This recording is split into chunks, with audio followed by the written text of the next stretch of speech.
You were the chosen one!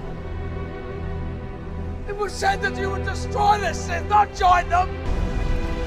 Hey everyone, Thordan Smash here, and today we're going to be talking about some changes that are going to be coming in a patch to Ranked next Tuesday with the new collection event, thanks to some helpful other YouTubers who have some great inside information. We're also going to give out 45 bucks. All you gotta do is like, comment, subscribe. You guys know the drill, but without further ado, let's talk about how they plan on fixing this current ranked system. So Season 17 is definitely in an interesting situation based off of their ranked system. In Season 12, we got the ranked reloaded, and over a couple of different seasons, there were changes made to it, but overall, the fan base wasn't very happy with the end product that we got around Season 14. And that brings us to Season 17, where they rehauled and did the system completely over. However, this was not a good change and only made things a lot more controversial. As you can see here, Apex Legends status yesterday updated based on the 4 million players tracked by Apex status. This is the current rank distribution, and Masters is at its all-time highest peak. Now, if the chart there doesn't make a lot of sense to you, which it should, back on June 9th, all platforms combined, there are over 412,901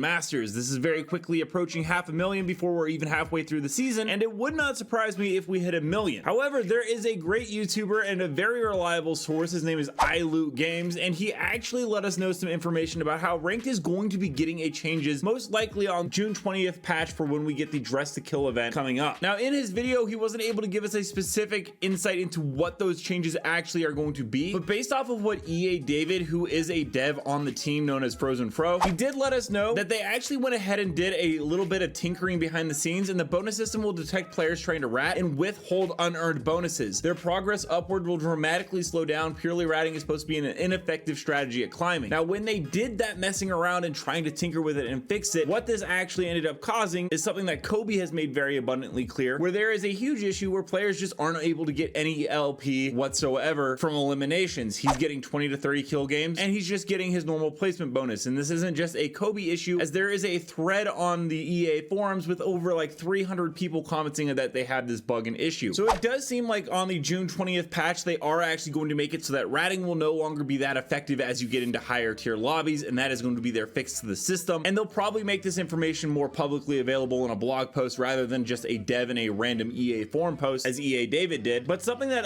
Games also let us know is that even though they are doing that change, don't expect a split to be introduced. We've normally had splits, which I think in a normal rank system aren't actually needed. You can still change the maps around, but in this current rank system, you could argue that it is very much needed, especially when you consider that Apex Legends status let us know that on June 13th, the Steam peak concurrent players pop was 369,000 players, and that was the same as the lowest daily peak in the previous season, meaning that a lot less players are playing, and that's most likely because we have 500,000 Masters. And if you don't introduce a split to bring people back to Plat 2 at least from that Masters category, then those same players, even if you make rank changes, aren't going to get reinvested for the second half of the season even after those changes are implemented. The only thing that will possibly affect is the Predator grind, which right now We the People is #1. This post is actually taken from I believe June 2nd, where he was at 303,000 ladder points and will likely climb to over 1 million at the end of the season. So with 500,000 master players already, there's no way you're going to get pred, especially after this elimination bug has come in and wiped out a lot of people's progress at even making an attempt at it. And there was a talk a long time ago when the season launched about how a dev said wait till the MMR goes ahead and fixes itself, and this was in response to the fact that NRG Sweet had actually made it to Apex Predator doing 0 kills, 0 damage, and just placing with his team. And it's very abundantly clear that the MMR, or the skill-based matchmaking, hasn't actually fixed itself. Otherwise, we wouldn't be in a predicament where there are that many master players. I'm really hopeful that for the second half of this season, we do actually get a good rank system, but I gotta wonder a little bit what's going on with the communication with Respawn, as John Rafikaz, I'm sorry if I mispronounced that, was hired and announced around the time of May 15th in this season as the new head of global comms for Play Apex and Respawn. Yet in this entire time period, we haven't gotten one shred of communication from Respawn on what's actually going on and what changes and how this is going to be fixed for the second half of the season and how it's going to get people reinvested into the game. Let me know down below, what are you hoping to see in terms of rank changes, and are you hopeful for the rest of Season 17 of Apex Legends? Don't forget to check out this mystery channel right here, which has some pretty awesome Apex Legends content. And until next time, Legends, keep slaying in the Outlands, and I'll see you out there.